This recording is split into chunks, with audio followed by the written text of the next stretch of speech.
Era meu aniversário, e mesmo assim, ninguém ligou.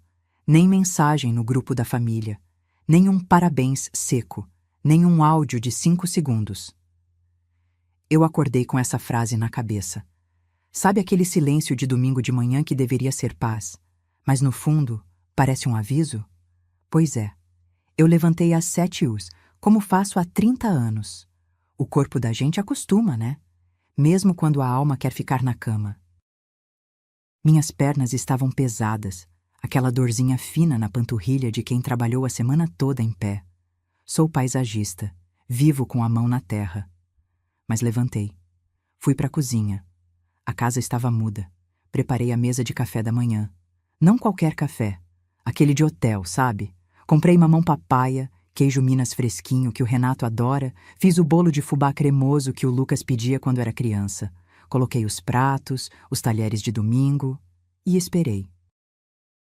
Enquanto o café passava, o cheiro invadia a sala e eu senti um aperto no peito. Não era tristeza, era uma pressão física mesmo, aqui no externo. Uma intuição ruim. Gente! Chamei na escada. Nada. Olhei para o relógio. 8h30. Estranho. O Renato nunca dorme até tarde. Ele tem aquele problema de coluna, não aguenta ficar muito tempo deitado. O Lucas, meu filho de 26 anos, vive grudado no celular, mas sempre desce para afilar a boia antes de sair com a namorada. Voltei para a cozinha. O café esfriando na xícara. Sentei sozinha na ponta da mesa. Peguei minha xícara favorita, uma de porcelana azul com borda dourada. Comprei com meu primeiro pagamento grande, há 20 anos. Eu passava o dedo na borda dela, tentando me acalmar. Pensei. Eles devem ter saído para comprar meu presente. É uma surpresa. Daqui a pouco eles entram gritando, surpresa! E eu vou me sentir boba por estar chateada. Que idiotice a minha. A gente cria desculpas para quem a gente ama, né? É um vício. A gente se convence de que estão ocupados, cansados, distraídos, mas no fundo, a verdade é uma só. Quem quer, faz. Quem não quer, arruma desculpa. Levantei e fui até a garagem, só para confirmar que o carro não estava lá e validar minha teoria da compra do presente. Abri a porta que dá para a lavanderia e... vazio. O SUV do Renato não estava. Eram 9h da manhã de um domingo, e meu marido e meu filho tinham saído sem me avisar, no dia do meu aniversário de 52 anos. Voltei para a sala, sentindo meu estômago embrulhar de fome e nervosismo. Foi quando eu ouvi. Vst. Vst. Um zumbido abafado. Vinha do sofá da sala, debaixo de uma almofada amassada. Fui até lá. Era o celular do Lucas. Meu filho esqueceu o celular em casa? Isso é impossível. Ele dorme com aquilo, vai para o banheiro com aquilo. Peguei o aparelho. A tela acendeu com uma notificação. Depois outra. Depois mais uma. Não era WhatsApp. Não era Instagram. Eram notificações do aplicativo do banco. Do Timeu e Banco. Meu coração falhou uma batida. Por que o celular do meu filho estava recebendo alertas da conta da empresa que eu fundei? Tentei desbloquear. Senha numérica. Tentei a data de nascimento dele. Erro. Tentei 1234. Erro. Respirei fundo, com a mão tremendo, e digitei a minha data de nascimento. Clique. Desbloqueou. A ironia daquilo me deu um gosto amargo na boca. Ele usa meu aniversário como senha, mas esqueceu dele na vida real. Entrei nas notificações. O aplicativo estava aberto em segundo plano. Meus olhos correram para o saldo da Conta Investimento Família, aquela que eu e o Renato juntamos por 20 anos para nossa aposentadoria tranquila. Eu li o número. Pisquei. Limpei a tela com a manga da blusa, achando que era sujeira. Li de novo. Saldo disponível, 0 reais. Eu encarei aquele 0 na tela do celular e minha primeira reação não foi gritar. Foi rir, um riso nervoso, seco, que arranhou minha garganta. A mente da gente, quando confrontada com o desastre, tenta proteger o coração a todo custo. Eu pensei, o sistema caiu, é domingo, banco sempre faz manutenção domingo de manhã. O Lucas deve ter mexido em alguma configuração errada. Mas minhas mãos não concordavam com a minha lógica.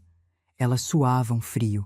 Tive que soltar o celular na mesa de vidro porque ele escorregava dos meus dedos. Senti uma tontura rápida e precisei me apoiar na cadeira. Minha pressão, que é sempre 12/8, devia ter ido para o pé. Fui até a pia e enchi um copo com água da torneira mesmo. Nem esperei filtrar e bebi de um gole só. A água desceu gelada, mas não apagou o incêndio no meu estômago. Calma, Marta.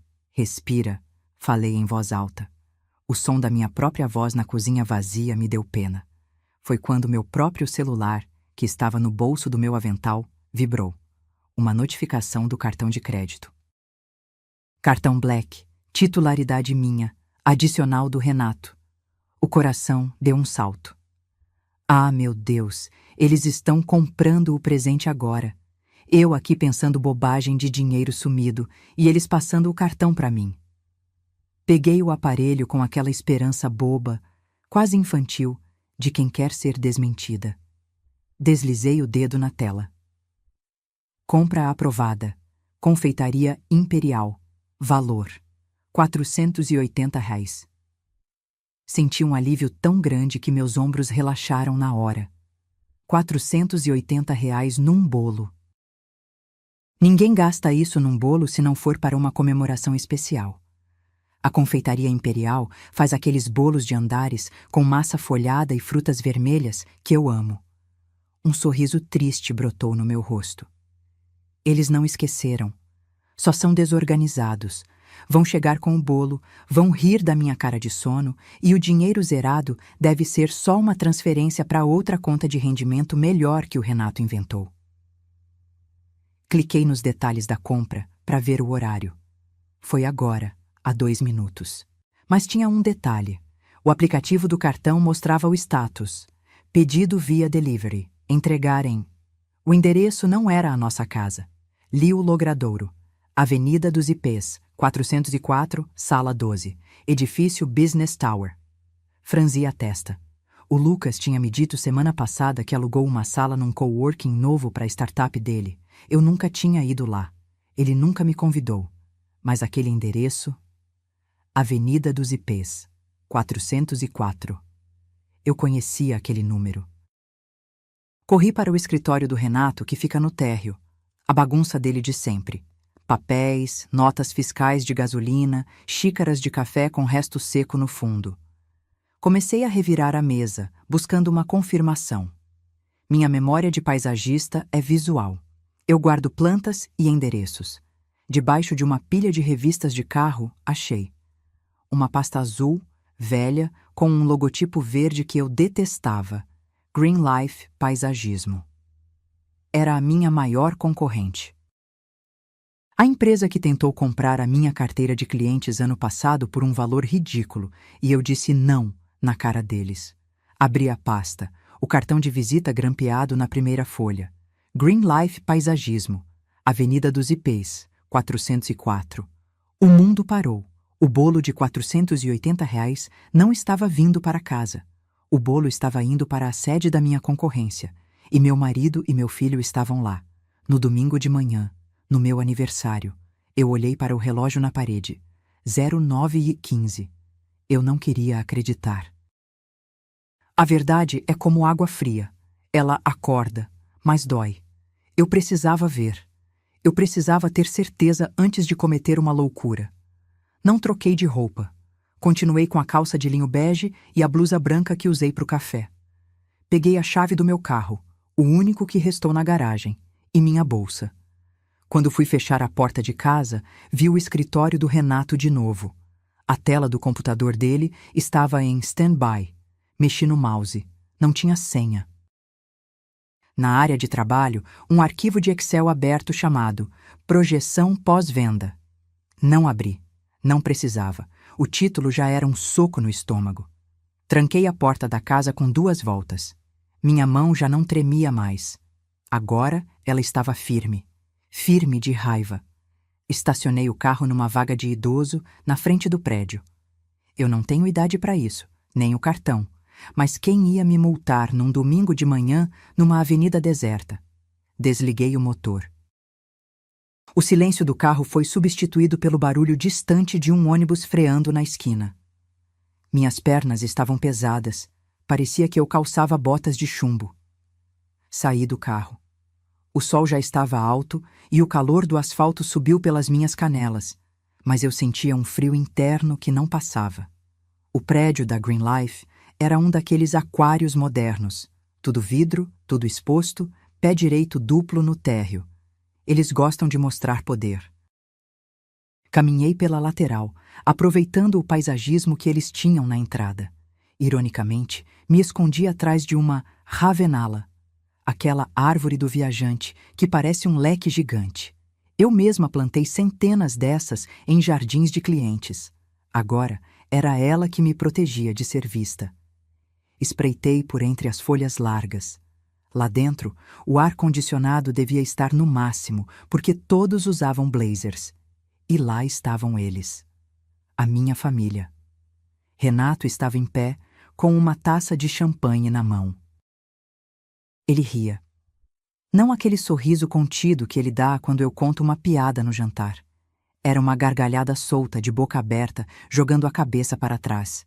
Ele parecia livre.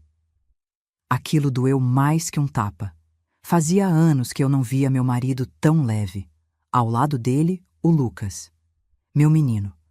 Ele estava arrumado, camisa social azul clara, cabelo penteado com gel. Ele abraçava a Bia, minha nora. A Bia, que vive reclamando de falta de dinheiro para fazer a unha, estava segurando uma taça de cristal que parecia custar o meu salário da semana. Eles não pareciam preocupados com o meu aniversário. Eles não pareciam preocupados com nada. Havia uma quarta pessoa na sala. Um homem de terno cinza, costas largas. Quando ele virou de perfil para pegar um salgadinho, eu reconheci o nariz aquilino. Dr. Hélio. O advogado da nossa família há 10 anos. O homem que fez meu testamento. O homem que almoçou na minha casa no Natal passado. Ele apertou a mão do Lucas com força, entregando uma pasta azul grossa. Eu encostei a testa no vidro frio. A respiração embaçou um pedacinho da vitrine. Ninguém trai a gente sozinho. Sempre precisa de alguém para segurar a porta. No centro da mesa de reunião reinava o bolo. A caixa da confeitaria imperial estava aberta. Era lindo. Cobertura de chantininho branco com detalhes em ouro comestível. Exatamente o bolo que eu pediria. Meus olhos encheram d'água. Por um segundo maldito de ingenuidade, eu pensei: eles estão fechando um negócio para me fazer uma surpresa. Vão sair daí e vir para casa. Mas eu precisava ler. Peguei meu celular. A mão suava tanto que quase deixei cair. Abri a câmera. Dei o zoom máximo. A imagem ficou granulada na tela, balançando conforme minha pulsação acelerada. Foquei no topo do bolo. A placa de chocolate. O celular tentou estabilizar a imagem. As letras douradas apareceram. Eu li. Baixei o celular. Li de novo na tela congelada da foto que tirei. Não tinha "Parabéns, Marta". Não tinha "Feliz 52 anos". Não tinha "Te amamos, mãe". O que estava escrito ali decretou o fim da minha vida como eu conhecia. O Lucas não estava comemorando o meu aniversário. Eles estavam comemorando a minha morte em vida. A placa dizia, em letras garrafais: "Parabéns, novo CEO". E logo abaixo, em letra cursiva menor e elegante: "Venda concluída". Eu voltei para o carro, mas não liguei o motor de imediato. Fiquei ali, segurando o volante com tanta força que meus dedos ficaram brancos. A imagem do bolo queimava na minha retina. A primeira pergunta que o cérebro faz nessas horas não é "por quê?", é "como?". Como eles venderam a minha empresa? Eu sou a sócia majoritária. Eu tenho 60% das cotas. Ninguém assina nada sem mim, a não ser que um flash de memória me atingiu como um soco, 6 meses atrás. Eu estava com aquela virose forte, de cama. O Renato chegou com uma pilha de papéis. "Amor, Lembra que a gente precisa vender aquele Honda Civic velho do seu pai? O despachante precisa de uma procuração. Assina aqui para eu resolver, para você não ter que ir no cartório doente desse jeito. Eu assinei. Eu nem li os poderes da procuração. Eu assinei porque ele me trouxe um chá de camomila junto. A gente assina papel pro marido sem ler porque confia. E hoje eu aprendi. Isso não é amor, é negligência. Liguei o carro e arranquei. Dirigi no piloto automático. Sabe quando você faz o caminho de casa e nem vê as ruas passando? Eu só sentia um gosto amargo na boca, gosto de Billy. Cheguei em casa cantando pneu. A casa estava do mesmo jeito, silenciosa, bonita, uma mentira de tijolos. Subi a escada correndo, quase tropecei no tapete. Entrei no nosso quarto.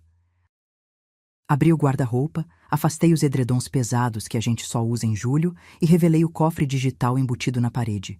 Digitei a senha. 25, 9 e 8. A data do nosso casamento. Que piada. A porta de aço abriu com uma bip suave. Lá dentro, as pastas de sempre.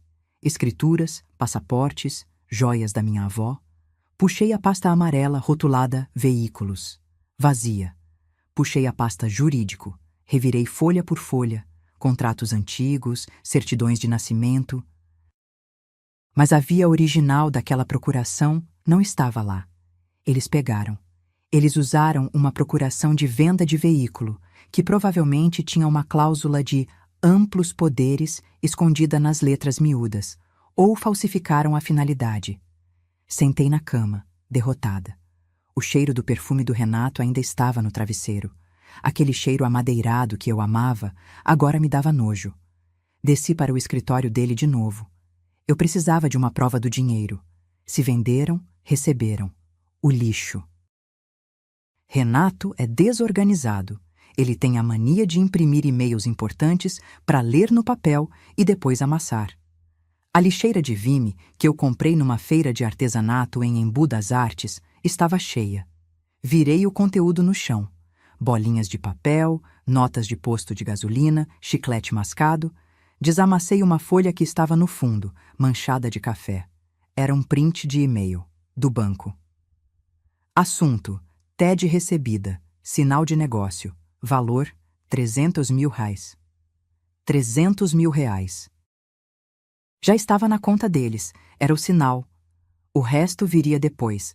Eles venderam o trabalho da minha vida inteira a preço de banana para cobrir algum rombo urgente. Nesse momento, meu celular vibrou no bolso. Quase deixei cair. Mensagem do Renato no WhatsApp. Amor, desculpa o sumiço. Surgiu uma reunião chata de emergência no condomínio aqui de um cliente. O síndico ficou maluco. Vamos chegar tarde. O Lucas está comigo me ajudando. Beijos. Te amo. Eu olhei para aquela mensagem. Te amo. Ele mentia com emoji de coração. Meus dedos pairaram sobre o teclado. A vontade era escrever. Eu sei de tudo, seu canalha. Eu queria explodir. Eu queria quebrar a casa. Mas eu olhei para o comprovante de R$300 mil na minha mão. O dinheiro estava na conta conjunta, a conta que eu também tinha acesso. Apaguei o xingamento, respirei fundo, engoli o choro e a raiva e digitei com a frieza de um cirurgião. Sem problemas, querido. Imagina, domingo é assim mesmo. Vou fazer um jantar especial para quando vocês chegarem. Eu não sei cozinhar com ódio. Dizem que a comida desanda, que o bolo sola. Então, eu não fui para o fogão. Fui para a cadeira ergonômica do escritório. Sentei. A casa estava tão quieta que eu ouvia o barulho da geladeira no outro cômodo. Minhas mãos, que antes tremiam, agora estavam geladas e precisas. Parecia que eu estava operando um paciente. Liguei o computador. A tela acendeu com o brilho forte, machucando meus olhos acostumados com a penumbra. Acessei o site do banco. O Renato cometeu o erro clássico dos homens arrogantes. Ele subestima a esposa. A conta conjunta, onde caiu o dinheiro, exige dupla autenticação para grandes valores. A menos que você tenha o token físico master. Aquele aparelhinho azul velho, que parece um chaveiro de carro popular. E onde o Renato deixa esse token? Na gaveta de meias, para não perder. Eu fui lá, peguei o token no meio das meias de raquete que ele usa para fingir que joga tênis e voltei para o computador. Digitei a senha. Entrei. Lá estava. O saldo brilhava em verde neon. Atar R$ 302.450. Dinheiro não aceita desaforo e traição não aceita desconto. Cliquei em transferências. Se eu fizesse uma TED, só cairia na segunda-feira. Eles poderiam cancelar. Se eu fizesse um Pix, o limite diário travaria. Então eu fiz o que uma paisagista faz quando precisa podar uma árvore doente. Cortei pela raiz, internamente. Transferi tudo para uma aplicação de renda fixa, em meu nome exclusivo, dentro do mesmo banco, mas num fundo que tem carência de resgate de depósitos 30. O dinheiro sai da conta corrente agora, entra no fundo, e ninguém, nem eu, nem eles, pode sacar pelos próximos 30 dias. Fica bloqueado. Digitei o valor, R$ 300.000. O site pediu o código do token. Apertei o botãozinho azul. Os números apareceram no visor de cristal líquido. Digitei. Enter. A ampulheta girou na tela por 3 segundos eternos. Parecia que a internet sabia que eu estava cometendo um ato de guerra. Transação concluída com sucesso. O saldo da conta conjunta caiu para R$ 2.450. Eu soltei o ar que nem sabia que estava prendendo. Encostei as costas na cadeira e senti uma lágrima quente escorrer pelo nariz.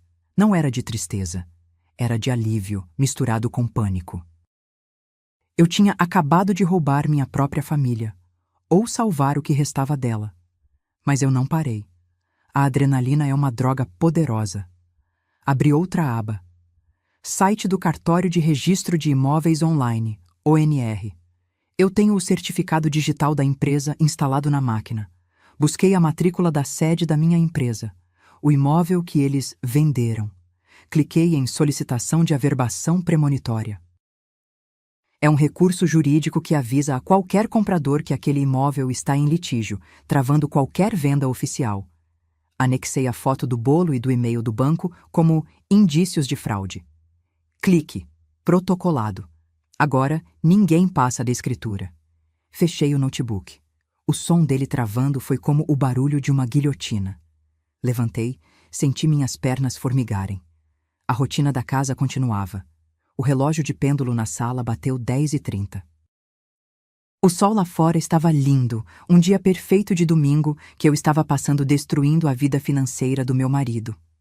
Fui até a cozinha para guardar o token. Foi quando o telefone fixo tocou. Ninguém liga no fixo hoje em dia. Só cobrança ou... O visor mostrava Banco Private, gerente. Gelei. O gerente viu a movimentação atípica de domingo. Se ele ligar para o celular do Renato para confirmar, acabou meu plano. O Renato cancela a operação por voz. Eu tinha que atender. Alô? Dona Marta? Aqui é o Roberto, do banco. Desculpe incomodar no domingo, mas detectamos uma aplicação de alto valor saindo da conjunta agora. Está tudo bem? O senhor Renato está ciente? Olhei para a janela. Vi meu reflexo no vidro. Eu parecia 10 anos mais velha. Oi, Roberto. Claro que está. Soltei uma risada leve, aquela que eu uso em coquetéis. É uma surpresa de aniversário que estamos organizando, uma realocação de investimentos para a aposentadoria dele. Sabe como o homem é, né? Se deixar na conta corrente, ele gasta com carro velho. Pode liberar. Ah, entendi. Ele riu aliviado. Perfeito, dona Marta. Parabéns pela iniciativa. Bom domingo. Desliguei. Minhas mãos suavam tanto que deixaram a marca no telefone sem fio. Eles não tinham mais o dinheiro.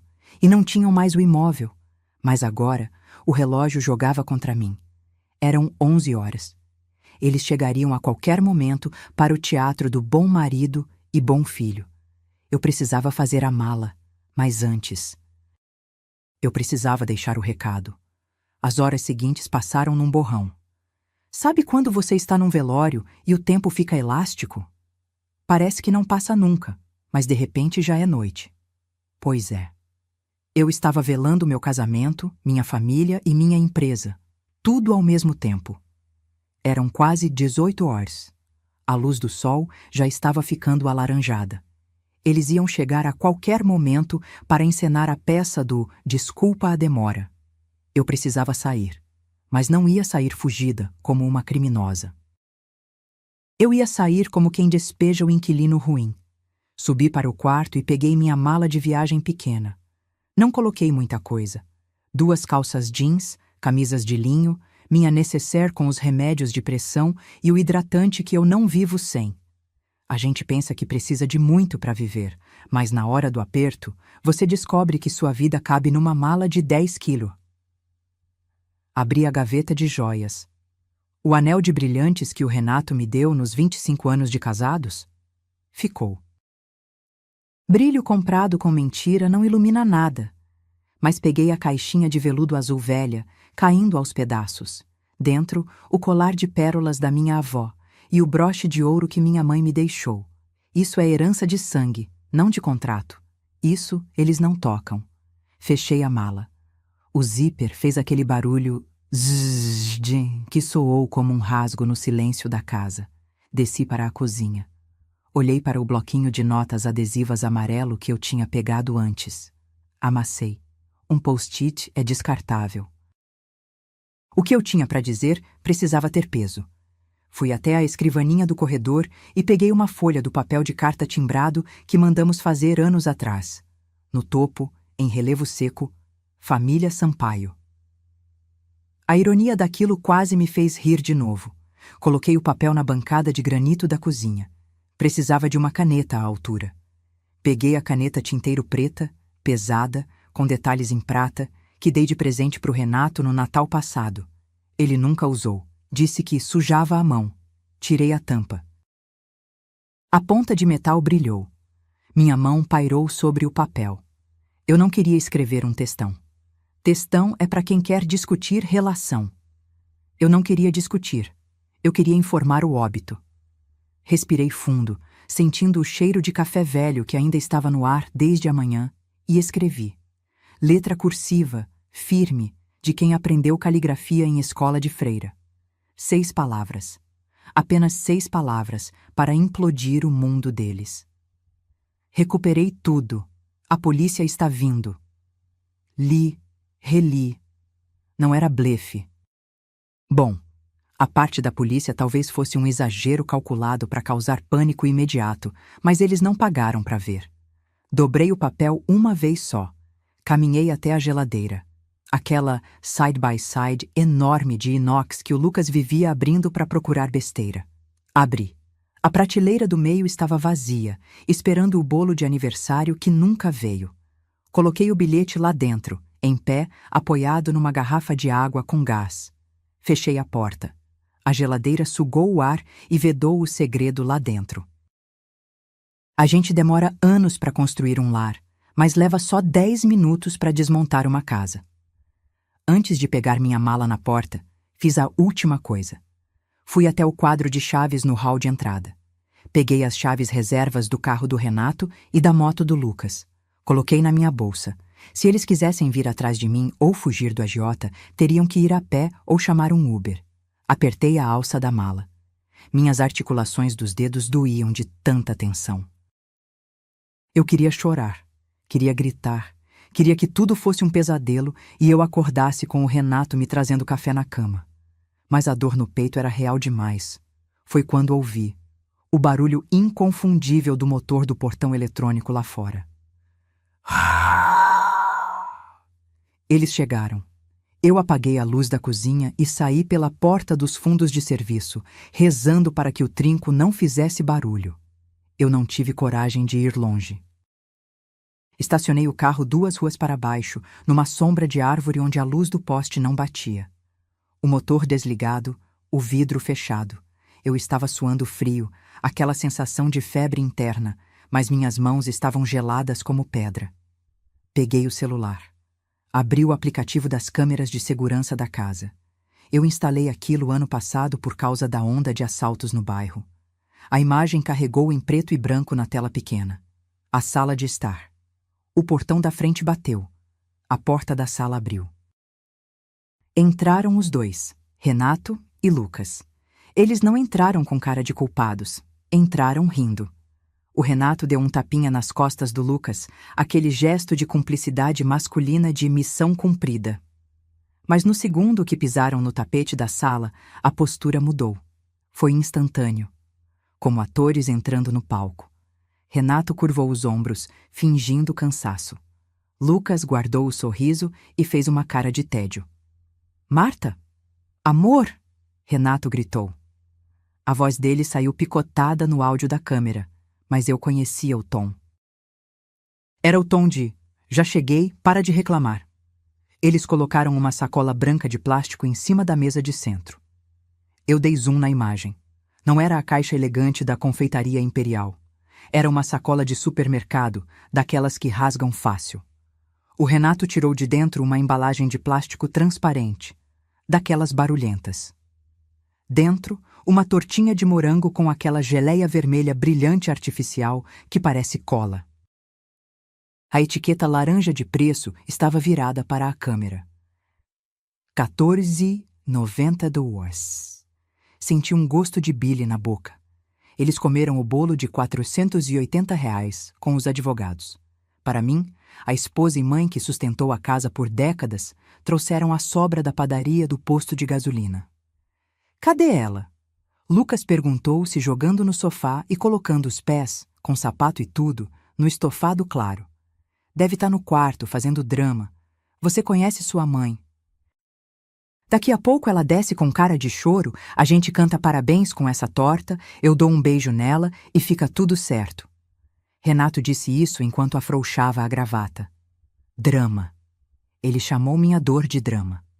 Uma lágrima escorreu pelo meu rosto, quente, solitária. Eu limpei com raiva. A gente aceita migalha por tanto tempo que, quando vê o banquete que eles dão para os outros, a gente não sente fome, sente nojo. Foi aí que o Lucas pegou o celular dele. "Pai, o Wi-Fi caiu." "A TV não tá conectando. Queria ver o jogo." "Deve ser oscilação da operadora. Domingo é uma merda." Renato respondeu sem dar importância. Não era oscilação.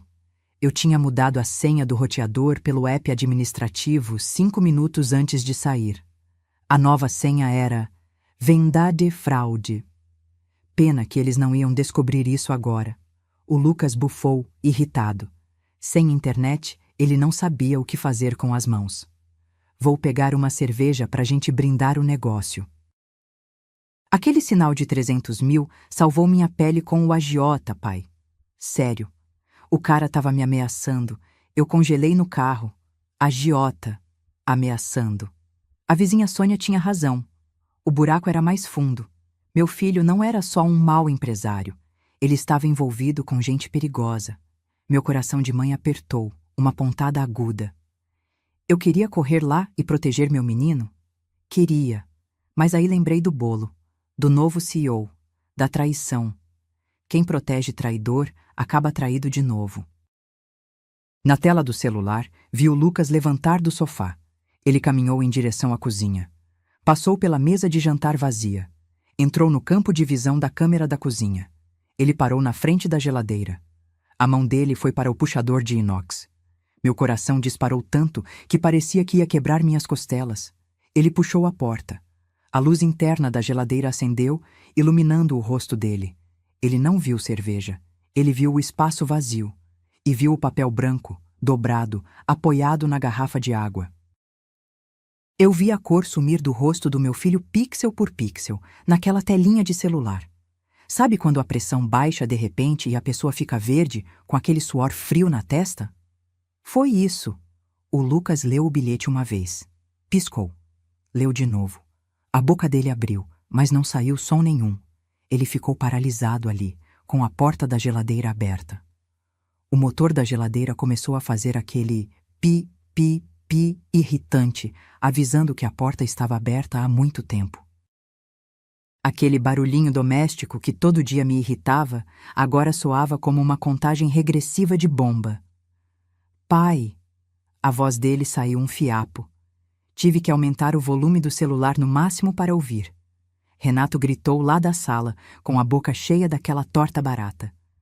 Traz logo a cerveja, moleque! Deixa de enrolar! Lucas não se mexeu. Ele virou devagar, parecendo um robô com defeito, segurando o papel como se ele queimasse a pele. Pai, vem ver isso. Agora. O tom de voz dele fez o Renato levantar do sofá na hora. Não era um chamado comum. O medo tem uma frequência específica que qualquer pai reconhece, mesmo num filho adulto e traidor. Renato entrou na cozinha resmungando, limpando farelo de massa podre na calça social. Lucas estendeu o papel trêmulo. Renato pegou. Ele ajeitou os óculos de leitura que vivem pendurados na gola da camisa. Ele leu as 6 palavras que eu deixei como sentença. Recuperei tudo. A polícia está vindo. Pelo vídeo, eu vi o exato momento em que o cérebro do meu marido processou a informação. Primeiro, a negação. Ele soltou uma risada nervosa. Que brincadeira é essa? Sua mãe tá ficando louca? Recuperei tudo? Mas aí a dúvida bateu. Ele largou o papel no balcão e enfiou a mão no bolso, sacando o celular com a velocidade de um cowboy. Ele abriu o aplicativo do banco. O mesmo que eu tinha esvaziado horas antes. Eu vi os dedos dele batendo na tela com força, errando a senha de nervoso. Droga, droga! Ele xingava. Quando finalmente entrou, ele parou. O silêncio na cozinha ficou absoluto. Só o pi-pi-pi da geladeira. Cadê o dinheiro, Lucas? Renato sussurrou. Cadê os 300 mil? Eu não sei, pai. Tava aí de manhã. Lucas começou a chorar. Um choro feio, de desespero, não de arrependimento. Ela pegou o token, pai. Ela tem a senha mestra. Renato correu para a gaveta de meias. Voltou segundos depois, segurando o token vazio.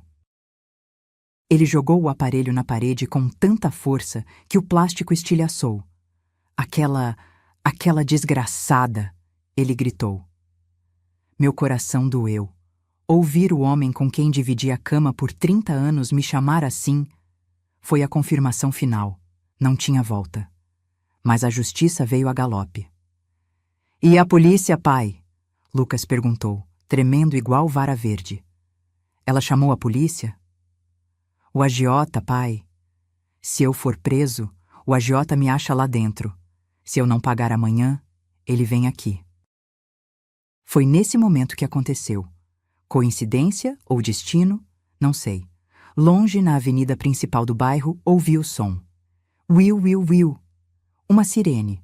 Podia ser ambulância. Podia ser bombeiro.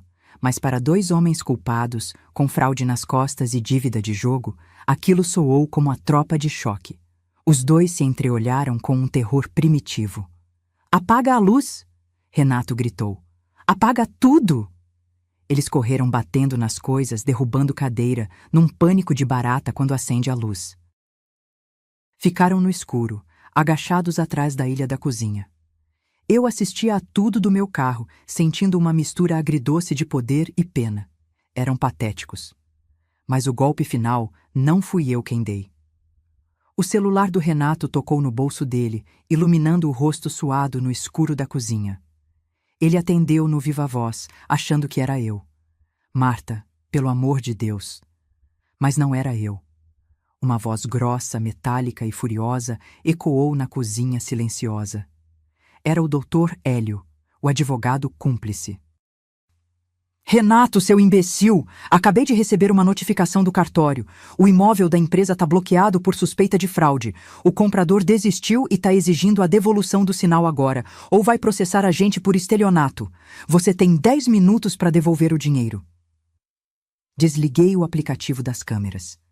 Ver o desespero deles era viciante, mas eu precisava sair daquela rua escura.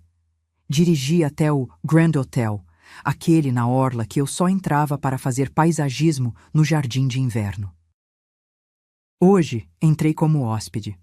Passei o cartão Black na recepção. A recepcionista olhou minha roupa amassada e meu rosto inchado, mas o chip do cartão aprovou a diária na suíte executiva sem perguntas. O dinheiro tem esse poder. Ele cala o julgamento dos outros. Subi para o 15º andar. O quarto era gelado, cheirava a lavanda e impessoalidade. Exatamente o que eu precisava. Tirei os sapatos, pisei no carpete fofo e senti um alívio físico que subiu pela coluna. Fui até o frigobar. Peguei uma garrafinha de vinho tinto chileno, daqueles pequenos, e uma barra de chocolate. Sentei na poltrona de veludo virada para a janela. Foi aí que o celular começou a ter convulsões na mesa de cabeceira. Ele não tocava. Ele explodia. Olhei o visor. 57 chamadas perdidas. 14 áudios no WhatsApp. Peguei o aparelho. Minha mão não tremia mais. Agora eu senti uma curiosidade mórbida. Abri a conversa do Renato. Primeiro áudio, voz mansa, forçada. Amor, onde você tá? A gente tá preocupado. O Lucas tá chorando aqui. Volta pra casa, vamos conversar. O banco deve ter errado, né? Me liga. Segundo áudio, 2 minutos depois, tom de voz subindo. Marta, atende essa porcaria. Você não pode sumir com o dinheiro da empresa. Isso é apropriação indébita. O Dr. Hélio disse que você pode ser presa. Terceiro áudio. Gritos ao fundo. Voz do Renato embargada. Marta, o comprador cancelou. Ele quer o dinheiro de volta. Pelo amor de Deus, devolve a transferência. A gente perde a casa, Marta. Você está destruindo nossa família. Eu ri. Uma risada curta que saiu pelo nariz. Eu tô destruindo a família? É incrível como o traidor sempre tenta virar a vítima quando é pego. Não respondi. Toquei no botão lateral do iPhone. Clique. Silencioso. A tela continuava acendendo com chamadas do Lucas, da Bia, do Renato. Mas o quarto continuava em paz. Peguei o telefone do hotel, o fixo, para não ser rastreada. Disquei um número que eu sabia de cor, mas que nunca pensei que usaria. Escritório Doutora Viviane, boa noite. Eu quero falar com a Viviane. Aqui é a Marta Sampaio. Diga a ela que a Green Life tentou me dar um golpe e eu tenho as provas. E diga que eu quero contratar os serviços dela para destruir o Dr. Hélio. Enquanto eu esperava na linha, senti uma pontada de culpa. Aquela culpa católica, feminina, de quem foi ensinada a cuidar, não a atacar. Será que eu peguei pesado? O Lucas com dívida de jogo? Mas aí lembrei do bolo. Parabéns, novo CEO. A culpa evaporou. Sobrou só a frieza. Ninguém protege quem te joga aos lobos, nem se for sangue do teu sangue. Desliguei o telefone 10 minutos depois. A aliança estava formada. Bebi o último gole do vinho, sentindo o calor do álcool relaxar meus ombros tensos. Ia tomar um banho de banheira. Ia lavar a traição do meu corpo. Toque. Toque. Toque. 3 batidas secas na porta do quarto do hotel. Meu coração parou. O copo de vinho quase caiu da minha mão. Como eles me acharam? Fiquei imóvel, prendendo a respiração. Toque, toque, mais forte agora. Uma voz abafada falou do corredor. Não era a voz do Renato, nem do Lucas. Levantei devagar, fui até a porta e olhei pelo olho mágico. A imagem estava distorcida pela lente olho de peixe, mas eu reconheci o cabelo grisalho e o hobby de estar em casa. Abri a porta, incrédula. Sônia? Eu puxei a Sônia para dentro e tranquei a porta rápido. Como você sabia que eu estava aqui? Perguntei, ainda tonta.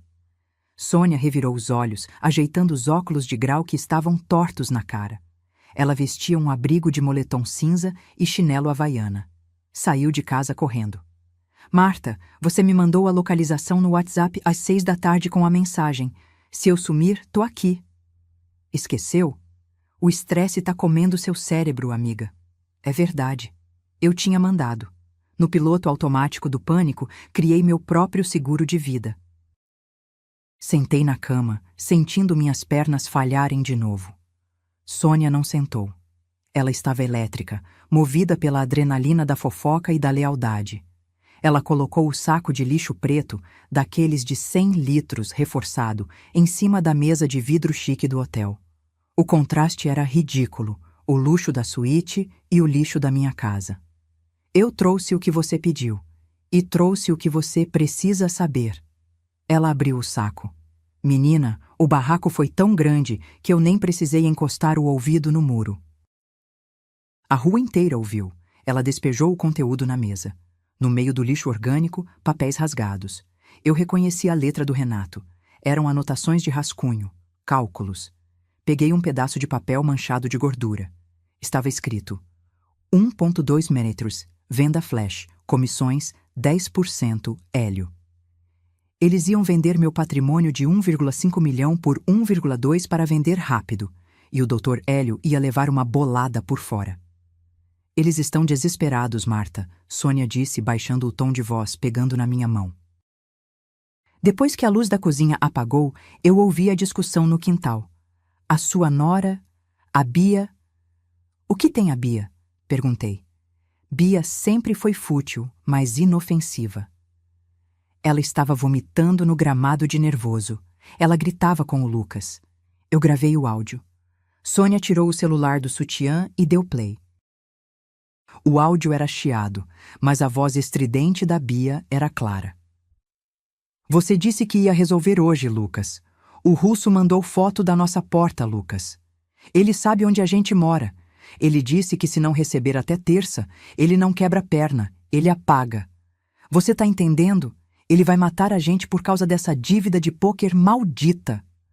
O celular da Sônia silenciou. Eu fiquei olhando para o aparelho, muda. Não era investimento ruim, não era startup, era jogo. Pôquer online, apostas esportivas, cassino clandestino. Eu não sabia o detalhe, mas sabia o nome.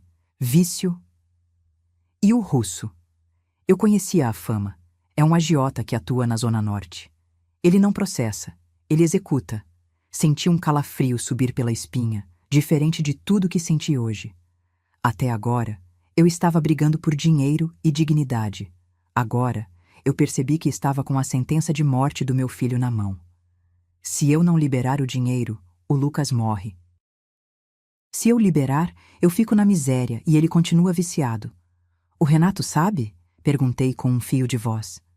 Pelo que ouvi, descobriu agora, Sônia respondeu balançando a cabeça. O Lucas confessou tudo lá no jardim. O Renato estava chorando, Marta. Chorando igual criança. Eles estão encurralados. Olhei para a janela do hotel. A cidade brilhava lá fora. Meu filho, o menino que eu ensinei a andar de bicicleta, o menino que eu amamentei. Ele tinha se tornado um homem que apostou a mãe para salvar a própria pele. A raiva voltou, mas agora misturada com um terror gelado. Obrigada, Sônia, falei. Você salvou minha vida. Eu só reguei a planta certa. Agora, o que você vai fazer? Vai deixar eles afundarem? Levantei, fui até o espelho, limpei a maquiagem borrada. O rosto que me olhava de volta não era mais da Marta, a paisagista boazinha. Era da Marta, a matriarca. Não, respondi, sentindo o peso da decisão nos meus ombros. Eu vou voltar lá amanhã, mas não vou como esposa, nem como mãe. Vai como o quê? Sônia perguntou, curiosa. Eu me virei para ela com o olhar mais frio que já tive na vida. Vou como a dona do dinheiro e vou fazer uma reunião de condomínio que eles nunca vão esquecer. O relógio do painel do carro marcava 08 réus em ponto quando estacionei na frente da minha própria casa. O sol estava radiante, aquele sol de segunda-feira que ofende quem está com a vida em pedaços. Eu não estava sozinha. No banco de trás, a doutora Viviane retocava o batom vermelho sangue. E atrás do nosso carro, uma SUV preta estacionou. Desceram 2 homens grandes, de terno preto sem gravata, seguranças privados. Eu não chamei a polícia. Polícia faz boletim de ocorrência. Eu precisava de imposição física. Desci do carro. Minhas pernas não tremiam mais. É curioso como a tristeza, quando amadurece, vira uma armadura. Abri a porta da frente com a minha chave. O barulho da tranca girando, clac, clac, ecoou como um tiro. Era o som da minha rotina de 20 anos, o som de chegar em casa. Mas hoje soava como uma invasão. A sala estava na penumbra, as cortinas fechadas, O cheiro era uma mistura azeda de café velho, suor e medo. Renato e Lucas estavam sentados no sofá, vestidos com as mesmas roupas de ontem, amarrotados, olheiras profundas. Pareciam dois réus esperando a sentença. Quando me viram, o Renato levantou num pulo. O instinto dele ainda era o da manipulação. Marta, graças a Deus! Ele tentou vir na minha direção. Amor, a gente precisa conversar. Foi tudo um mal-entendido. Ele deu 2 passos. O segurança maior entrou na sala e se colocou na frente dele. Um muro de carne e osso. Renato estancou. O sorriso murchou. Não encosta nela, a doutora Viviane disse, entrando logo atrás de mim. Bom dia, senhores. Sentem-se. A senhora Marta não veio para ouvir desculpas. Veio ditar as regras. Eu caminhei até a poltrona de leitura, a minha poltrona, e me sentei. Cruzei as pernas. O couro fez aquele barulho de atrito no silêncio mortal da sala. Vocês têm 1 hora, eu disse. Minha voz saiu baixa, calma, irreconhecível. 1 hora para tirar as roupas e os itens de higiene pessoal. Os móveis ficam. A empresa fica. O carro fica. Você ficou louca? Renato explodiu, o rosto vermelho de indignação. Essa casa é minha também. Eu construí isso com você. Casamento é comunhão de bens, Marta. Você não pode me chutar para a rua. Eu tenho direitos. Eu olhei para ele. Por anos acreditei nessa história de nós construímos. Mas a contabilidade não mente. Tirei da bolsa um envelope pardo. O objeto âncora da minha defesa. Joguei em cima da mesa de centro, derrubando a tortinha de morango seca que ainda estava lá. Abra, Renato. Ele pegou o envelope. Tirou as folhas. Eram extratos bancários dos últimos 5 anos. Destaquei em amarelo todas as saídas classificadas como consultoria externa. Eu passei a noite auditando suas contas, falei. Consultoria externa. Não é trabalho, Renato. É o nome fantasia daquele motel de luxo na saída da cidade e das joias que você comprou para a secretária que demitiu ano passado. Ele ficou pálido, a boca abriu e fechou. Você torrou a sua parte do patrimônio em traição. Continuei, sentindo um gosto de ferro na boca. Tecnicamente você me deve. Se quiser brigar na justiça, a doutora Viviane vai adorar expor isso no processo de divórcio litigioso. Quer pagar para ver? Renato caiu sentado no sofá. Ele murchou. O homem arrogante virou pó. Mas o Lucas não estava preocupado com a casa. Ele estava tremendo. A perna dele balançava num ritmo frenético, batendo no pé da mesa. Ele olhou para o relógio na parede. 08h15. Ele começou a chorar. Não o choro de ontem. Um choro silencioso, de terror puro. Mãe! Ele sussurrou. Mãe, por favor, esquece a casa, esquece a empresa. Ele se jogou de joelhos no tapete persa. Ele engatinhou até os meus pés. O segurança fez menção de barrar, mas eu levantei a mão. Deixa. Lucas agarrou meus tornozelos. As mãos dele estavam geladas e molhadas de suor. Mãe, o prazo é 12h. Se o dinheiro não cair na conta do russo até 12h, ele não vai me processar. Ele mandou uma foto da minha placa, mãe. Ele vai me pegar no sinal. Ele levantou o rosto. Vi o terror nos olhos dele. Não existe ateu em trincheira, e não existe filho adulto na frente da morte. Ali, ele era só o meu menino de 5 anos com medo do escuro. Eu vou morrer, mãe, eu juro. Me ajuda. Depois você me expulsa, me deserdar, faz o que quiser, mas salva minha vida. Um filho não deixa de ser filho porque virou um canalha. Essa é a maldição e a bênção de ser mãe. Eu olhei para o Lucas, aquele homem feito, chorando no meu tapete, e vi o menino que tinha medo de trovão. O silêncio na sala era pesado. A doutora Viviane me olhou, esperando o sinal. O segurança manteve a postura. O Renato prendia a respiração, achando que a piedade se estenderia a ele. Respirei fundo. O ar entrou doendo no peito, mas saiu levando a dúvida embora. Levanta, Lucas.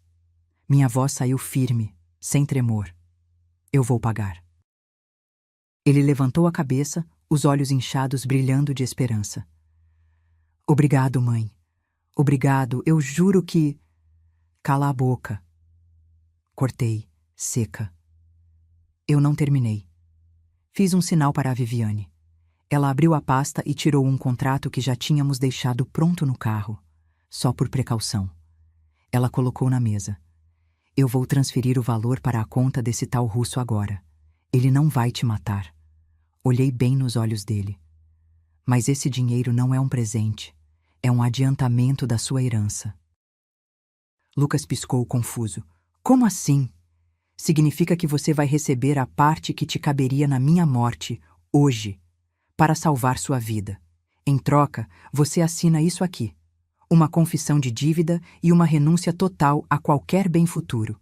A casa, a empresa, o seguro de vida. Nada mais é seu. Você está livre da morte, Lucas, mas está deserdado. Ele olhou para o papel. Era o preço da vida dele. O futuro pelo presente. Assina, ordenei. Tirei da bolsa a caneta tinteiro que estava na minha mão quando escrevi o bilhete na cozinha. A caneta pesada. Lucas pegou a caneta. A mão dele tremia, mas ele assinou. 3 vias. Viviane pegou o tablet e fez a transferência. Está feito. O comprovante foi para o WhatsApp dele, Viviane disse fria. Lucas soltou o ar, caindo sentado no sofá, salvo. O parasita estava vivo, mas o vínculo financeiro que o mantinha infantilizado tinha sido cortado com bisturi. Renato, vendo que o filho foi salvo, tentou a sorte. Sorriu, amarelo. Amor, você é uma santa. Eu sabia que no fundo... E a gente? Como a gente fica? Eu posso dormir no quarto de hóspedes até me ajeitar? Eu me levantei. Ajeitei minha blusa de linho. Olhei para o homem com quem dividi 30 anos de vida. Não senti ódio. Senti uma indiferença absoluta. Você? Apontei para a porta aberta, onde o sol da rua entrava. Você tem saúde, Renato. Trabalhe. Os seguranças deram um passo à frente. Não precisou de empurrão. A dignidade que restava neles fez com que pegassem as mochilas com as roupas e saíssem. A porta bateu. Clac! O barulho foi o som mais bonito que eu já ouvi. A casa ficou em silêncio. Mas pela primeira vez em anos, não era um silêncio solitário. Era um silêncio de paz, de limpeza. Fui até a cozinha. Em cima da bancada estava a caixa da confeitaria imperial. Eu tinha pedido para o meu segurança passar na portaria do prédio comercial e resgatar o que era meu. Abri a caixa. O bolo estava lá. Parabéns, novo CEO. Peguei uma faca grande. Cortei o novo CEO ao meio. Servi uma fatia generosa no prato. Peguei um garfo e comi. A massa folhada estava perfeita. O doce explodiu na boca. Mas o gosto era de liberdade. Peguei meu celular. Disquei o número do CEO da empresa rival, a Green Life. Alô? Carlos? Aqui é a Marta. Marta? Ele parecia surpreso. Fiquei sabendo da confusão com seu marido. Sinto muito. Não sinta. Limpei o canto da boca com o guardanapo. Estou ligando para dizer que a fusão pode acontecer, mas nos meus termos. E o preço acabou de subir 20%. Desliguei. Sorri para a cozinha vazia. Era meu aniversário. E, finalmente, a festa tinha começado.